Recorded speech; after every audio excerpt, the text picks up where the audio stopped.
A very warm welcome to the world of biology, my dear. Yes, we are going to start with a chapter called as human health and disease.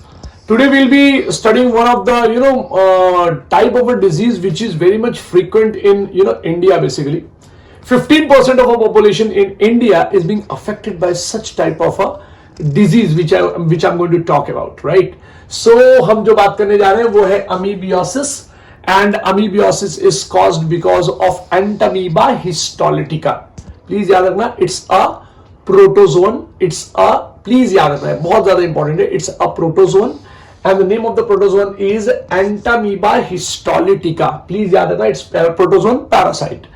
Basically अगर आप देखें तो ये जो मैंने अभी 15% का जो पॉपुलेशन बताया है, it is basically affecting something called as gastro intestinal tract of something called as human beings.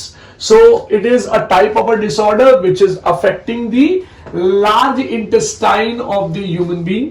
देखिए, अब ये जो लार्ज इंटेस्टाइन शब्द है ये मैंने एनसीईआरटी से लिया हुआ है और गैस्ट्रो इंटेस्टाइनल ट्रैक्ट ये शब्द मैंने लिया हुआ है स्टेट के टेक्स्ट बुक से. सो प्लीज आप ये याद रखिएगा. सो लार्ज इंटेस्टाइन रखेंगे, large intestine of a human being, and it is also termed as what, amoebic dysentery, my dear. Now let us jump to something called as science and symptoms. अगर आप बात करेंगे तो it is a protist parasite also, entamoeba histolytica. Entamoeba का speciality ये है कि अगर ये अपने आजू बाजू सिस्ट फॉर्म नहीं करता, so it will be completely degraded by the acid and the enzymes present in our body. But as soon as it forms a cyst, my dear, तब ये हंगामा कर देता है and then it becomes a big problem. पहला symptom जो इसके साथ जो इसकी वजह से होगा, it will be diarrhea first. Second will be flatulence, माने पेट में बहुत ज्यादा जो है वो ऐसा लगेगा आपको फिल हो गया है, गैस भर गई है ऐसा. Stool with something called as mucus and abdominal pain बहुत ज्यादा रहेगा. जब आप म्यूकस की बात करेंगे तो म्यूकस के साथ ब्लड क्लॉट्स भी रहेंगे, ये भी आप याद रखिएगा. सो पहला सिम्टम जैसे मैंने आपको कुछ बताया था, जैसे डायरिया, फ्लैटुलेंस. एक और सिम्टम आप याद रखिए, constipation. There is something called as abdominal pain, there will be cramp, there will be stool with mucus and there will be blood clot. याद रखना. और म्यूकस थोड़ा मोड़ा नहीं रहेगा, बहुत ज्यादा रहता है. So passing of blood तो होगा ही, जैसे stool में it is a common thing and it becomes it is in a severe case there will be a passing of blood with stool and large amount of mucus. There is one more problem which occurs, is something called hepatomegaly, my dear. It occurs if a parasite enters in a liver and liver develops amoebic liver abscesses, which is accompanied by what, fever and pain in a right abdomen. आपके right abdomen में दुखना चालू हो जाएगा. अब इसका mode of transmission भी अगर आप देखेंगे मेरे बच्चों तो बहुत सिंपल होता है. सिंपल इसलिए कह रहा हूं because it is a faeco oral route basically. तो what is faeco oral route? किसी इंफेक्टेड पर्सन ने बाथरूम जो है वो लैट्रिन कर दिया होगा एंड दैट स्टूल के साथ जो वो अमीबा निकला होगा and via any source that is water. क्या होता है ना, गटर्स में जो है वो पीने वाला पाइप्स कभी कभी वहां से गुजरता है. So when what happens when the pipes does not contain water in some time, तो what happens that गटर का पानी enters into it. So what happens that gutter का पानी अगर एंटर कर गया हो पाइप में, तो जब नल में पानी आ जाएगा, तो जब कोई नल खोलेगा तो that type of water will be given out, और वहां से ये फीको ओरल रूट तक का दौरा करता है. So एक के फीकल मैटर से निकल के it will enter into gutter, from gutter it will enter into a pipe, and from pipe it can reach to your home, right? And as soon as it reach to your home, what happens is the devastation takes place. अगर आपने पानी गर्म नहीं किया मेरे बच्चों, ठीक है, सो पानी गर्म करना बहुत ज्यादा जरूरी है. you have to drink boiled water anytime and every time, my dear. Try to understand this, it's very important. तो मैंने जैसे आपको बताया, पहला फीको ओरल रूट, दूसरा eating with dirty hands, that is a big cause of a amoebiasis. तीसरा contaminated food and water. So mechanical carriers इसके कौन कौन से होते हैं मैं आपको ये भी बता दूं. पहला मैकेनिकल कैरियर होगा house flies. they are the one to serve and they transmit the parasite from feces of an infected person to food and food products and contaminate them. ये बहुत ही गंदी चीज होती है. So house fly plays बहुत ही सरदर्द वाला काम. because what happens, they sit on a feces के ऊपर बैठ जाते हैं, and on their appendages or on their legs, what happens is feces get stick to it, and then they fly from there, and then they sit on different type of food products like jalebi, like pani puri का cover and all that stuff, और फिर बाद में यही चीज जो है वो आपके माउथ में जाता है, so that becomes fecal-oral route. एक और important point, drinking water and contaminated food by faecal matter are the main source of the infection. जो मैंने आपको अभी बताया कि फीकल जो है वो फीकल फीसिस जो है वो ह्यूमन फीसिस, infected person का human feces, it enters into a gutter, and from gutter it enters into a pipes, and from pipe it can enter into your home and it can come to your mouth. So please आप इस बात का ध्यान रखिए, बहुत ज्यादा problematic है. Amoebiasis is treated by the use of very जबरदस्त tablet. It is metronidazole. Please याद रखना, it is metronidazole and tinidazole. Please ये याद रखना, it is very important. Metronidazole ये टैबलेट याद रखना, और टिनिडाजोल भी याद रखना. It destroys entamoeba histolytica in a digestive tract as well as the other tissue. तो ये पॉइंट आप याद रखेंगे. जैसे मैंने लिखा हुआ कि it is usually transmitted by faeco oral route मेरे बच्चों, तो ये पॉइंट आप याद रखेंगे. Next we are going to start with something called as ascariasis. Ascariasis करने के पहले मैं आपको कहना चाहूंगा कि आपको थोड़ा सा ना मेरे बच्चों, आपको जो है वो इसके प्रिवेंशंस भी देखने हैं. प्रिवेंशंस बहुत ही ज्यादा इंपॉर्टेंट होंगे. पहला प्रिवेंशन होगा कि you have to drink boiled water my dear. दूसरा प्रिवेंशन होगा कि you have to use chlorinated and filtered water. Chlorinated filtered water use करेंगे, बॉइल्ड वाटर यूज करेंगे. you should always wash your hand with soap or any disinfectant जो रहेगा वहां पे. Toilets का जो एरिया होगा उसको साफ सुथरा रखना है. So these are the small things which you can take the awareness as a prevention. So prevention is always better than cure, my dear. Next we are going to start with ascariasis. Ascariasis के बारे में बताना चाहूंगा. It is the infectious disease of human beings and it affects the intestinal tract मेरे बच्चों. It is caused because of a helminth called as what? It is caused because of a helminth called as Ascaris lumbricoids. बहुत ही important point है. Lumbricoids. It is endoparasite nematode. Basically it is a roundworm. Endoparasite nematode कहते हैं हम इसको. मैंने यहाँ पे रखा हुआ, it is Ascaris lumbricoids, common roundworm. कहाँ अफेक्ट करता है sir? It is pathogenic in nature and it affects the intestinal parasite. So it is pathogenic to whom? It is pathogenic to man. तो इसका प्रॉब्लम क्या होगा? Symptoms देख लो. सबसे पहले होगा इंटरनल ब्लीडिंग. बताने के पहले बता दूं, there will be gastrointestinal discomfort accompanied with vomiting and fever. So आपको सबसे पहला प्रॉब्लम होगा gastrointestinal discomfort. पेट में दर्द होगा ऐसे. So पेट में दर्द हो जाएगा तो आप ध्यान रखना, आपको समझना है. दूसरा, प्रेजेंस ऑफ लाइव वर्म्स बहुत इंपॉर्टेंट है इन अ फीकल मैटर मेरे बच्चे. प्रेजेंस ऑफ लाइव वर्म्स बहुत ही ज्यादा प्रेजेंट हो जाते हैं बॉडी के अंदर. पल्मोनरी डिसऑर्डर्स होगा, न्यूमोनाइटिस होगा. न्यूमोनाइटिस का मतलब क्या होता है? It is inflammation of alveolar wall. और दूसरा लॉस ऑफ एपेटाइट होगा and there will be a weight loss. There will also be eosinophilia. There is number of eosinophils is increased, my dear. So क्या क्या हो रहा है जरा यहाँ पर देख लो. अब चालू होगा इंटरनल ब्लीडिंग, पहला पॉइंट. दूसरा मस्क्यूलर पेन. तीसरा फीवर, राइट. चौथा अनेमिया. आपके रेड ब्लड सेल्स बहुत ज्यादा अफेक्टेड हो जाएंगे, आपके हीमोग्लोबिन बहुत ज्यादा अफेक्टेड हो जाएंगे, तो बॉडी में जो है थोड़ा पीलापन दिखना चालू हो जाएगा. Blockage of intestinal passage because of the group of worms. पूरे वर्म्स एक साथ रहते हैं ना मेरे बच्चे, तो वो प्रॉब्लम क्रिएट कर देते हैं. Eggs of parasites are excreted along with the faeces of infected person. माने इन्फेक्टेड पर्सन जब when it goes for latrine, what happens is कि it releases the eggs of a parasite which contaminates soil, water and plant. और इसके egg is a main mode of transmission, my dear. Egg hatch inside the intestine of the new host, my dear, and the larva passes through various organs and settle in the adults of the digestive system. ऐसे मौके पे अगर आपका microscopic examination हुआ stool का, तो ये पता चल सकता है कि यार यहां पे प्रेजेंट है समथिंग कॉल्ड एज हेलमिंथ, जिसका नाम है राउंडवर्म और एस्केरिस लुम्ब्रिकॉइड्स. तो अब यहां पर आपको देना होगा एंटी हेलमिंथिक ड्रग्स. पहला नाम होगा पिपेराजाइन बोलते हैं हम लोग इसको, पहला नाम पिपेराजाइन रखना, दूसरा मिबेंडाजोल रखना, तीसरा अल्बेंडाजोल रखना, पायरेंटल करके भी एक दवा है, पायरेंटल करके एक दवा जो है वो आपको मैं बता दूं वहां पे वो देते हैं पायरेंटल करके दवा, तो ये भी पायरेंटल वाली दवा को भी याद रखो। प्रिवेंशन एंड कंट्रोल क्या करोगे, सबसे पहला प्रिवेंशन एंड कंट्रोल करोगे avoid defecation in open space, सबसे पहला पॉइंट। दूसरा it disallows or avoids the spread of ascaris, my dear. Personal hygienic habits like washing hands, बहुत ही important point है, washing hand with water and soap after using a toilet, it's very important, बहुत ज्यादा।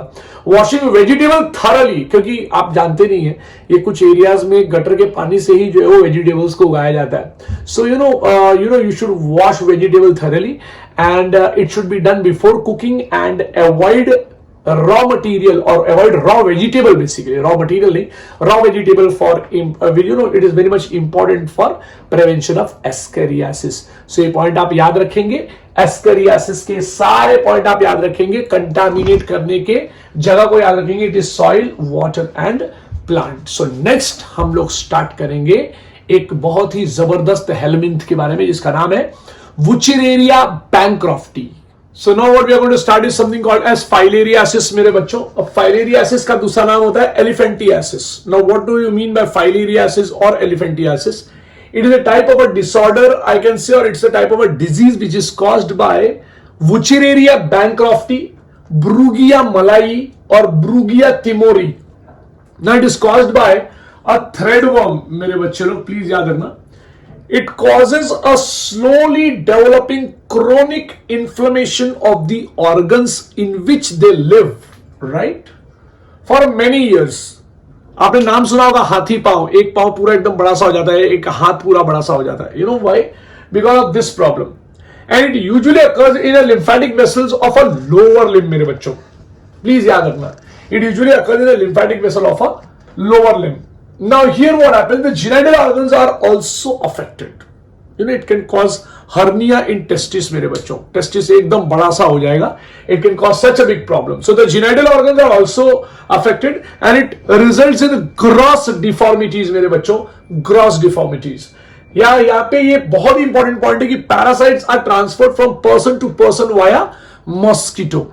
मैं कुछ देर में discuss भी करूंगा कि ये कौन से मॉस्किटो से अकर होता है, बट फिर भी आप इस बात को याद रखना कि it occurs via person to person, person to person ये ट्रांसफर होता है, बट वाया मॉस्किटो। सो दो पर्सन के बीच में जो कनेक्शन है, it is the connection is made by mosquito. गांव में ये मॉस्किटो बहुत सारे मिलते हैं, मैं नाम बताऊंगा तो आपको पता चल जाएगा। Filariasis is basically of three types. The very first is lymphatic filariasis. Second is subcutaneous, skin के ठीक नीचे subcutaneous filariasis, और something called as serous और abdominal cavity वाला filariasis। बहुत important point है। Subcutaneous filariasis is caused because of लोआ नाम का worm और Manzanella जिसको हम कहते हैं, दूसरा एक Manzanella नाम का एक worm है। यहाँ पे Manzanella जो है वो causes serous और abdominal cavity वाला भी, तो प्लीज ये याद रखना, these threadworms are very dangerous, they can cause a big problem my dear। now signs and symptoms, ये बहुत इंपॉर्टेंट पॉइंट है। सो पहला पॉइंट होगा oedema with thickening of skin and underline tissues, जो भी है वो एकदम थिकनिंग, मोटा हो जाएगा, हाथ में हो तो हाथ में हो जाएगा। It can occur in legs, it can occur in arms my dear, it can occur in breast, और it can occur in a scrotum of basically male. In the lymphatic filariasis में हमने ये भी देखा है कि वर्म जो होते हैं ना वो they affect lymphatic system my dear and causes enlargement of a lymph vessels मेरे बच्चों एंड नोड्स। तो लिम्फ वेसल्स और नोड्स एकदम बड़ा हो जाएगा, that will lead to elephantiasis, माने पूरा पांव जो है वो बड़ा हो जाएगा, तो it will look like a leg of elephant my dear. There is something called lymphoedema भी होगा, यहाँ पे एक्यूमुलेशन ऑफ लिम्फ मेरे बच्चों जो है वो बहुत ज्यादा हो जाता है लिम्फेटिक टिश्यूज में, so it leads to something called as lymphoedema. या फिर ये पॉइंट प्लीज आप याद रखना, इट्स वेरी इंपॉर्टेंट, सूज जाएगा पूरा पांव। हाइड्रोसील भी हो जाता है टेस्टिस के अंदर, and they are enlarged due to accumulation of lymphatic fluid in testis मेरे बच्चों।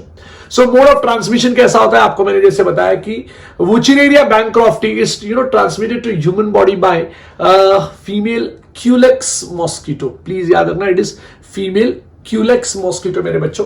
इसका अगर आपको ट्रीटमेंट करना है मेरे बच्चों तो आपको जो है वो एक केमिकल, एक टैबलेट देना पड़ेगा जिसका नाम है डाइइथाइल कार्बामजाइन सिट्रेट। बहुत इंपॉर्टेंट नाम है ये टैबलेट का नाम, डाइइथाइल कार्बामजाइन सिट्रेट। ये बार बार चाहिए तो वीडियो में से लिख लेना कि इट इज डाइइथाइल कार्बामजाइन सिट्रेट। आपको ट्वाइस अ डे देना पड़ेगा फॉर 3 वीक्स, और उसके बाद ये जो है वो आपको जो है वो बेसिकली 5 डेज जो है वो देना पड़ेगा एवरी 6 मंथ में। सो ये टैबलेट का पैटर्न आप याद रखना। इसका प्रिवेंशन एंड कंट्रोल क्या है? मॉस्किटो नेट्स, गांव में मॉस्किटो नेट्स लगाना है, यहां पे भी मॉस्किटो नेट्स लगाना है। इंसेक्ट रेपेलेंट जिसको बोलते हैं वो यूज करना है, right, Odomos, right. So eradication of mosquito is very much important to control filariasis मेरे बच्चों।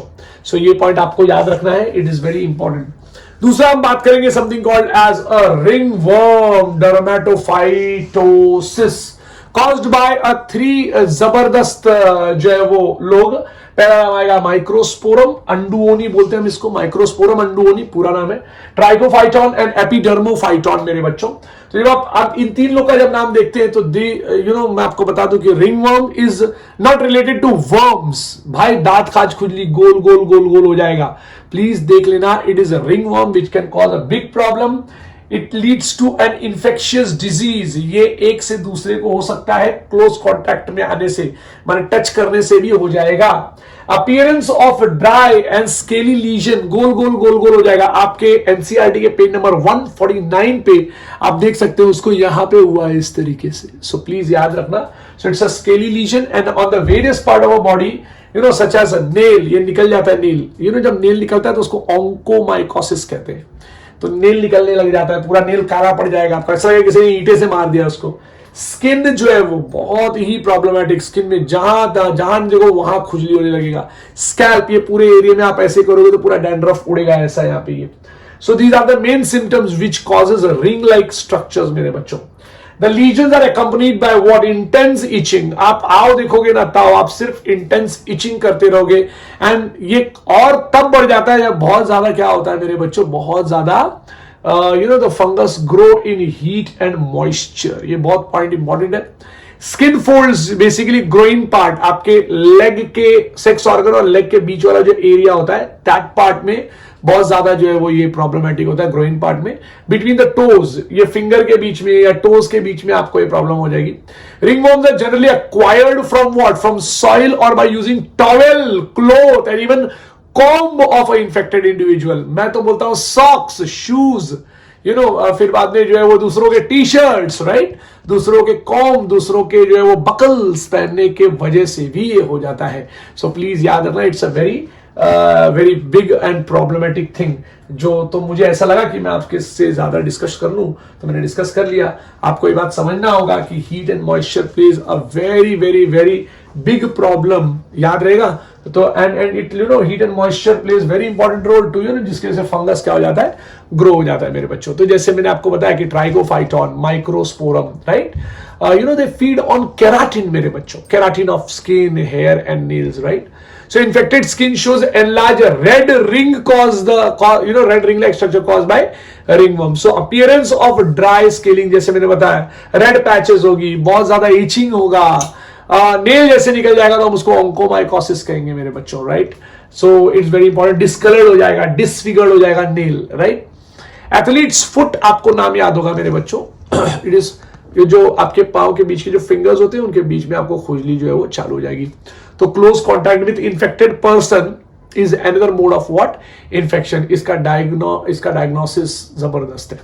फिजिकल एग्जामिनेशन होगा आपका, डॉक्टर आपको उसको चेक करेंगे and they will give you nystatin, NYSTATIN, nystatin पहला। दूसरा होगा फ्लूकोनाजोल, तीसरा होगा इट्राकोनाजोल मेरे बच्चों। प्लीज याद रखना, इट्राकोनाजोल। अगर आपके यहां पे कोई यूज कर रहा है तो प्लीज उसको बोलो इट्राकोनाजोल या फ्लूकोनाजोल लेने के लिए।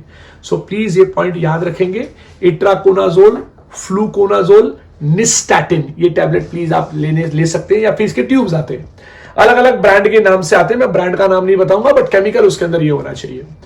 यू हैव टू अवॉइड, अभी प्रिवेंशन क्या करना है, prevention is better than cure, आप जानते हैं इस बात को. सो you should avoid a close contact, you should not share a cloth, you should not share a sports equipment, washing cloth in hot water and fungicidal soap use करो, which helps to destroy the fungal pathogen मेरे बच्चों. तो आपको ये सारा का सारा point याद हो गया होगा. मैं इसके बाद कुछ कंसर्न्स, छोटे छोटे कंसर्न्स आपके साथ जो है वो डिस्कस करना चाहूंगा. Maintenance of personal and public hygiene is very important my dear, for control, बहुत इंपॉर्टेंट है. तो मेंटेनेंस किसका करोगे मेरे बच्चों, मेंटेनेंस किसका करोगे, मेंटेनेंस करोगे पब्लिक एंड पर्सनल हाइजीन. ठीक है. सो हाइजीन के साथ साथ it includes what, keeping your body clean, consumption of clean drinking water, clean food, clean vegetable, clean fruits, right. Public hygiene includes what, proper disposal of faeces and excreta my dear, periodic cleaning and disinfection of water reservoirs. Cesspools and tanks should be cleared and cleared very properly, and observing standards practice of hygiene should be done. The measures are particularly essential where these point components are transmitted. ये लोग transmit होते हैं through food and water, such as what, typhoid. मेरे बच्चों नाम तो सुना ही होगा. सो आपको हर जगह पे ध्यान देना है कि टाइफाइड हो गया, अमीबियोसिस हो गया, एस्केरियोसिस हो गया, ये सारे के सारे जो है वो फूड बॉर्न, वाटर बॉर्न जो है वो डिजीजेस हैं. तो आपको इस बात के लिए ध्यान देना होगा. दूसरा एयरबॉर्न डिजीजेस जैसे कॉमन कोल्ड हो गया मेरे बच्चों. दूसरा pneumonia, very important point. So airborne disease such as common cold, pneumonia, in addition to above measures अगर आप देखें तो आपको जो है वो इसके ऊपर क्लोज ऑब्जर्वेशन रखना होगा. आपको ये चेंजेस करने होंगे. आपको ध्यान देना होगा कि आप डिसइंफेक्टेंट यूज कर पा रहे हैं कि नहीं यूज कर पा रहे, आप उस कॉजल ऑर्गेनिज्म को मार पा रहे या नहीं मार पा रहे, because it is going to create a problem मेरे बच्चों. सो अगर आप ऐसे लोगों के, इन्फेक्टेड पर्सन के क्लोज कॉन्टैक्ट में आ रहे हैं तो ट्राई कीजिए कि उनकी जो बिलोंगिंग्स है it should be avoided my dear. For disease such as malaria and filariasis, which is transmitted through insect vectors. Malaria is it is been transferred or transmitted by something called as female anopheles, and filariasis is transferred through Culex mosquito. तो mosquito को हटाना बहुत जरूरी है. इनके breeding grounds को break करना जो है वो मेरे बच्चों बहुत जरूरी है. ये पॉइंट आप प्लीज याद रखना, इनके ब्रीडिंग ग्राउंड्स को ब्रेक करना बहुत जरूरी है. नॉट ओनली दैट, ये वेक्टर्स है मेरे बच्चे. So you should see to it that इनके जो ब्रीडिंग ग्राउंड्स होते हैं ना, इनके ब्रीडिंग ग्राउंड्स क्या होते हैं, हाउस होल्ड कूलर्स हो गए, राइट, स्टैग्नेंट वाटर हो गए, दीज प्लेस, अगर हम यहाँ इस जगह पे पायरेथ्रिन या फिर ऐसे केमिकल्स डाल पाए तो we can kill them. Mosquito nets लगाओ, different type of fishes use करो. जैसे गंबूसिया नाम की फिशेज आती है, गप्पी नाम की फिशेज आती है. इसको अगर आपने यूज कर दिया तो क्या होगा, ये मॉस्किटो लार्वे इसको खा जाएगा. Insecticides, you should spray insecticides in ditches, in ponds, drainage areas, swamps. जहां जरूरत पड़े वहां पे स्प्रे करो. डोर और window should be provided with wire mesh. बहुत इंपॉर्टेंट पॉइंट है. आपके घर में तो लगा भी रहेगा. अगर ये मुंबई में आप रहते हैं, वसई, विरार, मीरा रोड या फिर भाईंदर, बोरीवली, कांदिवली जैसे एरिया में रहते हैं तो भाई बहुत जम के मच्छर है. So what we do is we put something called as wire mesh. So that is what is very much important. You should prevent the entry of mosquito. Aedes aegypti, आप जानते होंगे Aedes aegypti which causes dengue and chikungunya. मेरे को मैं आपको बता दूं, dengue and chikungunya, it is a type of a viral disease which is caused because of Aedes aegypti in many parts of India. So the advancement made in biological science had armed to us to effectively deal with infectious disease, my dear. अब मैं आपको बता दूं, हमने बहुत सारे जगह पे वैक्सीन्स यूज करना चालू किया, इम्यूनाइजेशन करना चालू किया against we are completely eradicated a disease like smallpox. मैं आपको बता दूं, नीट में ये क्वेश्चन आने के चांसेस हैं कि we had eradicated which type of disease, viral disease called as smallpox, a large number of other infectious disease like polio मेरे बच्चों प्लीज आप याद रखना, polio, diphtheria. Polio is a viral disease diphtheria, pneumonia caused because of bacteria, Diplococcus pneumoniae, tetanus, Clostridium tetani, had been controlled by large extent by the use of vaccine मेरे बच्चों। और इसी तरीके से हम कोरोना वायरस को भी जो है वो कंटेन करने की कोशिश कर रहे हैं। बहुत खतरनाक है ये वायरस, बट फिर भी we are trying. So you will be studying this thing in biotechnology and on the verge of making available newer and safer vaccine. हम तैयारी कर रहे हैं कि हम और अच्छे अच्छे वैक्सीन बनाएं। सबसे इंपॉर्टेंट बात होती है यहाँ पे डिस्कवरी ऑफ एंटीबायोटिक्स। मेरे बच्चों मैं आपको बता दूं, हमने एंटीबायोटिक्स डिस्कवर की थी। सबसे पहली बात अलेक्जेंडर फ्लेमिंग नाम के साइंटिस्ट ने इसका आइडिया दिया। बाद में तो जो है वो बहुत सारे लोगों को उसके लिए नोबेल प्राइज मिला, 3 लोगों को, साथ में अलेक्जेंडर फ्लेमिंग को भी मिला।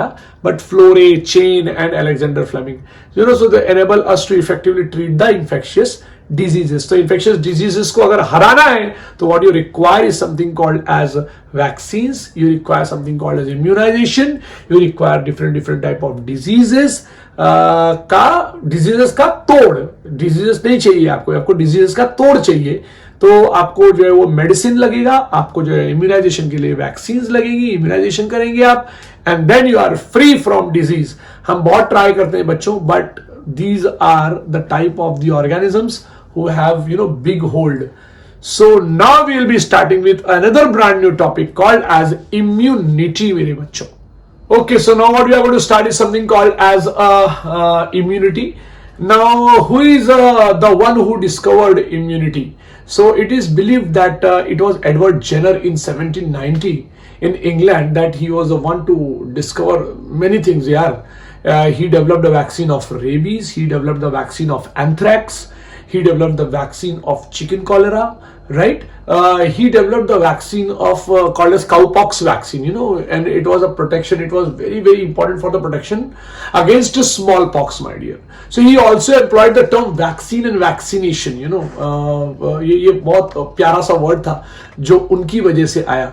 And not only that, he is also termed as what? He is also termed as father of immunology, my dear. So immunology is what? ये immunology पढ़ने के लिए हम लोग सबसे पहले पढ़ेंगे immunity, और इम्यूनिटी पढ़ने के बाद हम पढ़ेंगे इम्यूनोलॉजी, और इम्यूनोलॉजी के बाद पढ़ेंगे एंटीजन, और एंटीजन के बाद एंटीबॉडी। मेरे बच्चों पहला पॉइंट पढ़ लेते हैं इम्यूनिटी को लेके। So the overall ability of the host, the overall ability of a host to fight किससे?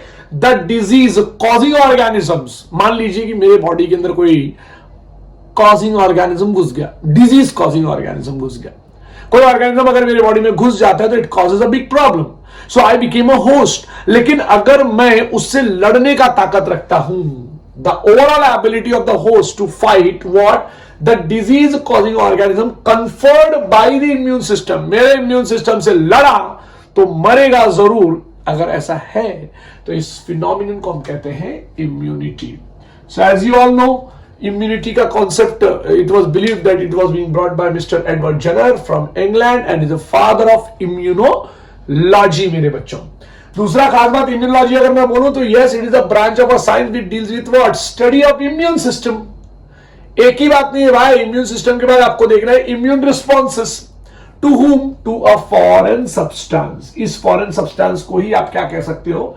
एंटीजन कह सकते हो। एंड याद रहे, and their role in resisting infection by pathogen मेरे बच्चों।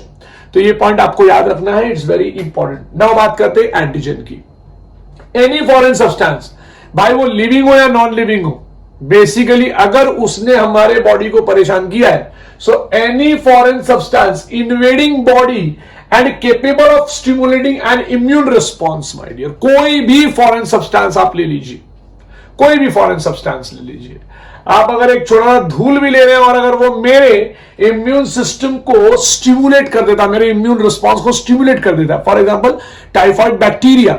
Now typhoid bacteria has a presence of a structure called as O antigen and H antigen. So ये O और H ये ऐसे जबरदस्त चीज है जो टाइफाइड बैक्टीरिया के ऊपर होते हैं। जैसे O antigen is present on the cell wall and H antigen is present on the flagella, present on the flagella के अंदर होता है। तो अगर फ्लैजिला के अंदर अगर आपको H एंटीजन मिल रहा है और सेल वॉल पे आपको O एंटीजन मिल रहा है, और इसको मैंने एंटीजन तब कहा है, ये फॉरेन सब्सटेंस, इसको मैं एंटीजन तब कहता हूं जब ये मेरे बॉडी में इम्यून रिस्पॉन्स को क्या कर दे, स्टिमुलेट कर दे, और मेरा बॉडी बहुत तेजी से फिर उसको मारेगा।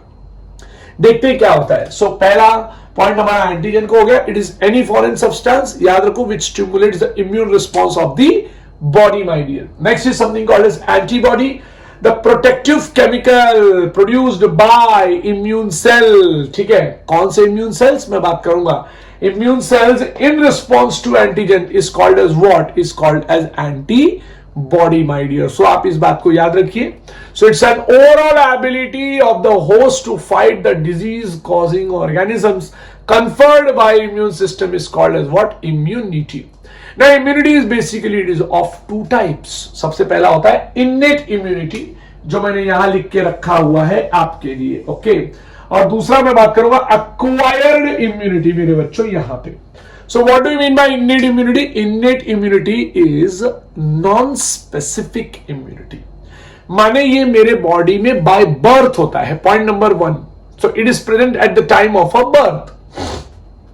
It is a non-specific immunity.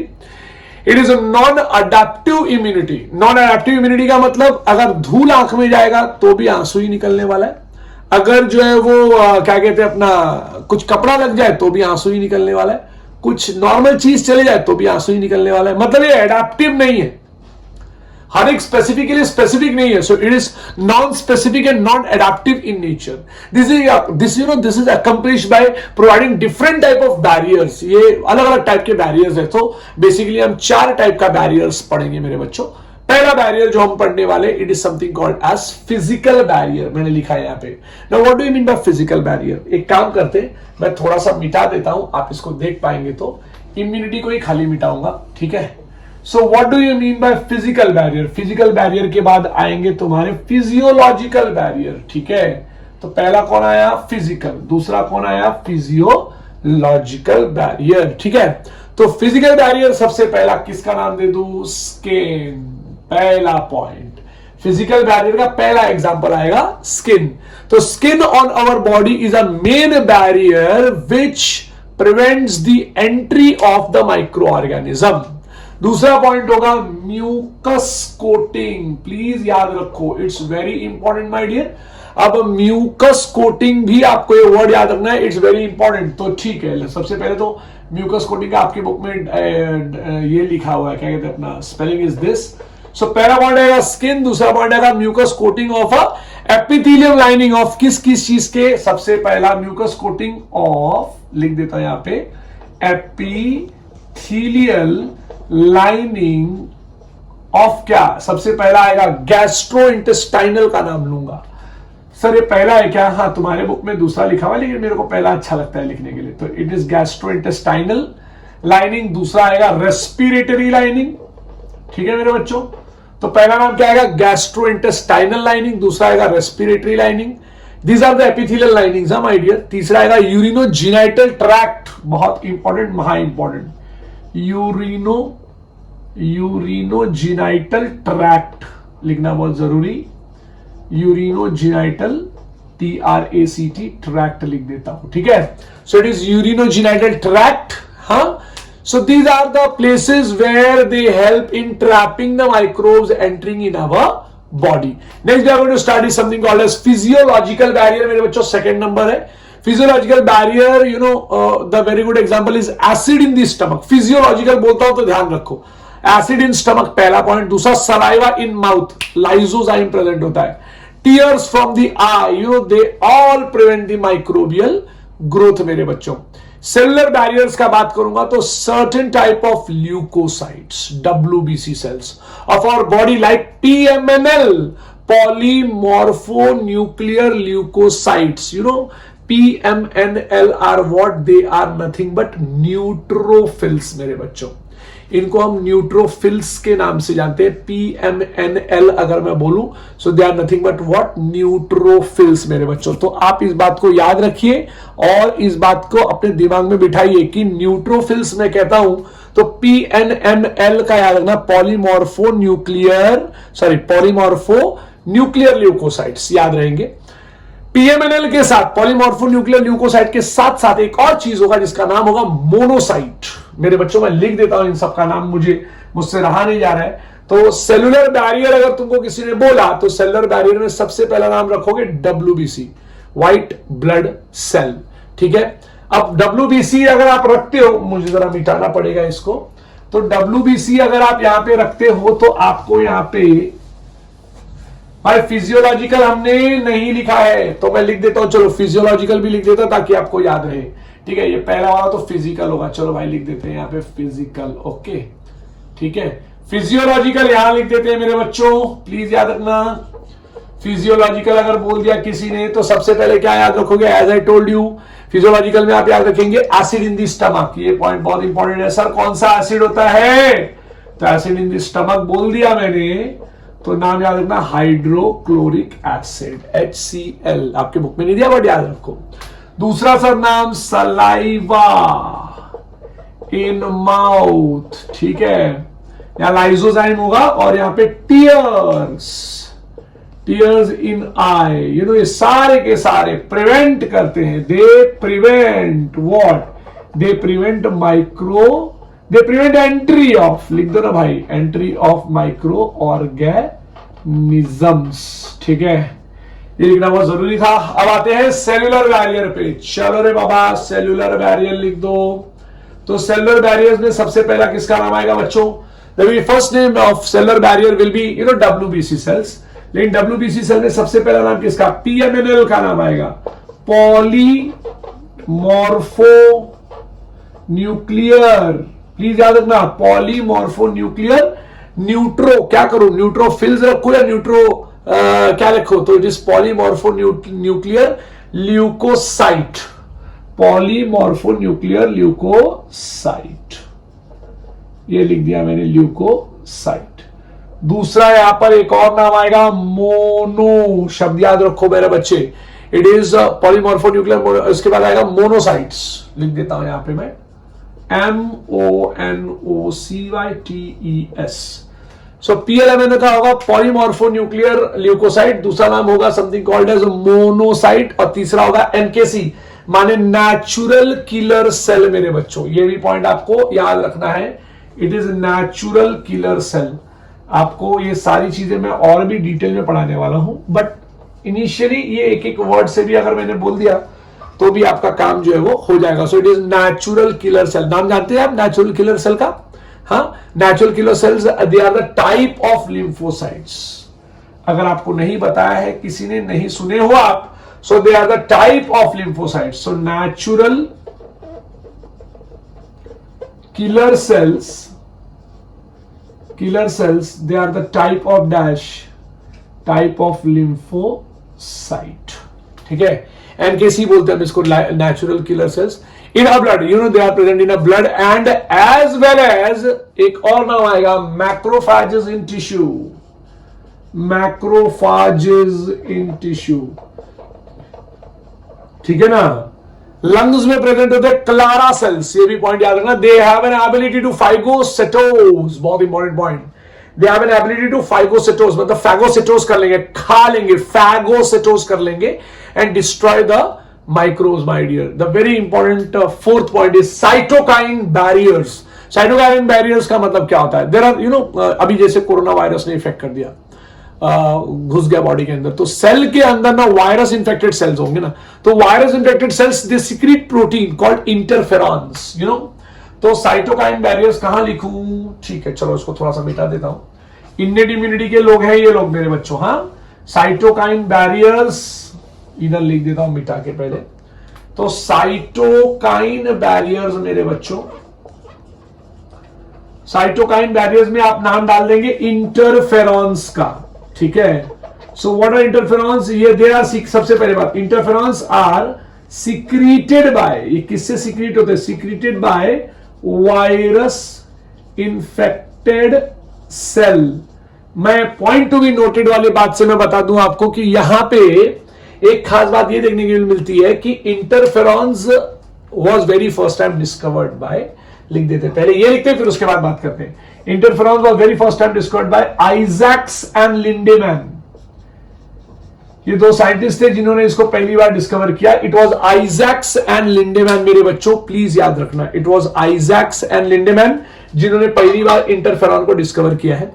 They are antiviral proteins my dear. They don't have an ability, मैं आपको बता दूं, they don't have an ability to what to, मैं कहूंगा कि they don't have an ability to kill the virus, but they can confine the virus. ये बहुत important point है, तो आप इस बात को याद रखेंगे. Cytokine barriers are the very best example for this is interferons, and interferons was discovered by Isaacs and लिंडेमैन.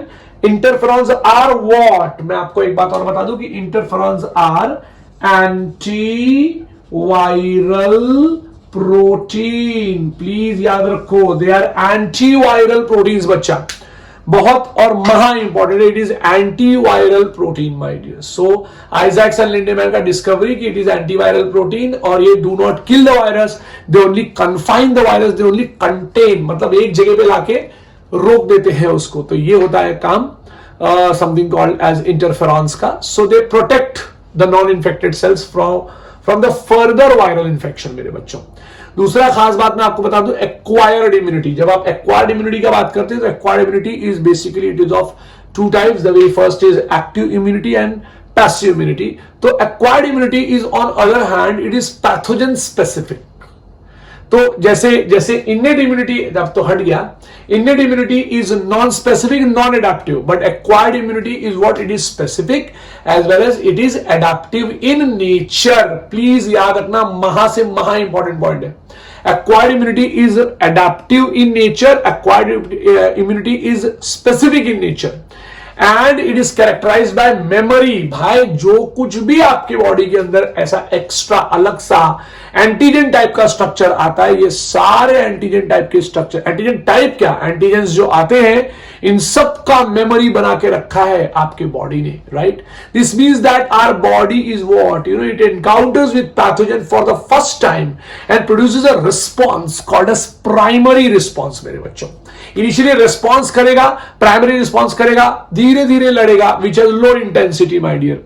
Subsequent encounter अगर वापस हुआ विद द सेम पैथोजन, पहली बार जैसे अगर स्मॉल पॉक्स हुआ आपको, तो बड़े बड़े बड़े बड़े ऐसे पुस्टूल्स, उसको प्यूस्टूल्स बोलते हैं या पुस्टूल्स बोलते हैं, जो निकल जाते हैं ऐसे फोड़ी फोड़ी फोड़ी. पहली बार आपको होगा, लेकिन उसके बाद कभी भी आपको नहीं होगा. The reason behind that is what you know that मेरे बच्चों, इसके बाद आपके बॉडी के अंदर उसके मेमोरी सेल्स बन जाते हैं बेटा. एंड स्टार्टिंग का मतलब पहली बार इट वॉज लो इंटेंसिटी, लेकिन उसके बाद intensity is so high secondary infection में, या इसको अनमनेस्टिक. प्लीज याद रखना, इट्स वेरी इंपॉर्टेंट पॉइंट मेरे बच्चों. आपको पूछा जाएगा कि the intensified secondary response is termed as dash, तो आपको बोलने आना चाहिए, नीट का पॉइंट है कि the secondary response is termed as anamnestic response. मेरे बच्चों this is described to the fact that our body appears to have a memory of that first encounter. So the primary and secondary immune response are carried out with the help of two, बहुत important point है, two special type of lymphocytes my dear. एक का नाम होता है B lymphocyte और एक का नाम होता है मेरे बच्चे T lymphocytes. प्लीज याद रखना, B lymphocytes and T lymphocytes. मैं आपको बता दूं मेरे बच्चों, ये B lymphocytes है, they produce army of proteins. Actually आपके बुक में डायरेक्टली लिख दिया है एनसीईआरटी में, बट मैं जानता हूं कि बी लिम्फोसाइट्स जो है वो they produce plasma cell, and plasma cell produces antibody. एक सेकंड में भाई 2000 एंटीबॉडीज प्रोड्यूस होता है. सो प्लीज आप ये याद रखना, the B lymphocyte produces an army of protein in response to the pathogen, and these are termed as what, antibody मेरे बच्चों. ठीक है. So now what is antibody? Antibodies are what? They are, मैं बता दूं, they are proteins. They have a presence of heavy chain and light chain, जो मैं draw करके आपको दिखाऊंगा. ठीक है. और फिर उसके बाद होता है the T cells, themselves. आपको एक खास बात बता दूं, T cells themselves do not never produce antibodies, but help B cell to produce antibodies. ध्यान से सुनना, T cells B cells को बोलेगा एंटीबॉडी प्रोड्यूस कर, B cells plasma cell produce करेगा, और प्लाज्मा सेल बच्चा पार्टीज प्लीज याद रखो, this plasma cell produces something called as, बच्चे लोग, एंटीबॉडीज. एंड कितना एंटीबॉडीज आप जानते हैं, it is about 2000 antibodies per second. तो मैं आपको जो है वो इसके अंदर हैवी चेन होता है, इसके अंदर लाइट चेन होता है, और एंटीबॉडीज को हम ना ऐसे रखते हैं नाम H2L2। तो हैवी चेन के दो और लाइट चेन के दो, और डिफरेंट डिफरेंट टाइप के एंटीबॉडीज होते हैं, जो उसका नाम होता है IgG, IgA, IgM, IgE and IgD। तो मैं आपको सारे के सारे GAMED के बारे में एकदम डिटेल में पढ़ाऊंगा मेरे बच्चों, ठीक है। और एक कार्टून स्ट्रक्चर दिया रहेगा आपकी बुक के अंदर, वो भी मैं आपको बताऊंगा। और इस ये जो एंटीबॉडीज जो फाउंड होते हैं ना, they are found in what, they are found in blood, my dear. Antibodies are basically found where? They are found in a blood. So the response is also called as what? Humoral immune response. क्योंकि blood के through हो रहा है ना मेरे बच्चों, तो blood का मतलब अभी blood is a fluid connective tissue and humoral का मतलब होता है fluid. So ये क्योंकि antibodies are present in blood, they are termed as what? Humoral immune system. तो ये humoral immune system क्या होता है ये पढ़ाऊंगा आपको मैं। Cell mediated immunity या cell mediated immune system क्या होता है ये पढ़ाऊंगा मैं। सेल मीडिएटेड इम्यूनिटी जो है वो कौन हेड करता है, it is something called as T lymphocytes, ये भी मैं आपको पढ़ाऊंगा। Human organ like heart, eye, liver, kidney fail to function often. मैं आपको बता दूं सेटिस्फैक्टरी ट्रांसप्लांटेशन होता है ना मेरे बच्चों, transplantation is the only remedy to enable the patient to live a normal life. अगर ये एक बार फंक्शन करना बंद कर देना, हार्ट, लिवर, किडनी, तो इनका ट्रांसप्लांटेशन होता है। तो ये ट्रांसप्लांटेशन कैसे होता है, ये सर्च का डोनर, ये डोनर का सर्च करना पड़ता है। तो नेक्स्ट लेक्चर में will be starting with something called as antibody का structure, will be dealing with types of antibody, will dealing with humoral immune system, will dealing with cell mediated immune system my dear. मैं आपको B cell और T cell भी कैसे form होते हैं ये मैं आपको अगले लेक्चर में बताऊंगा my dear. Thank you to all of you all, have a good day.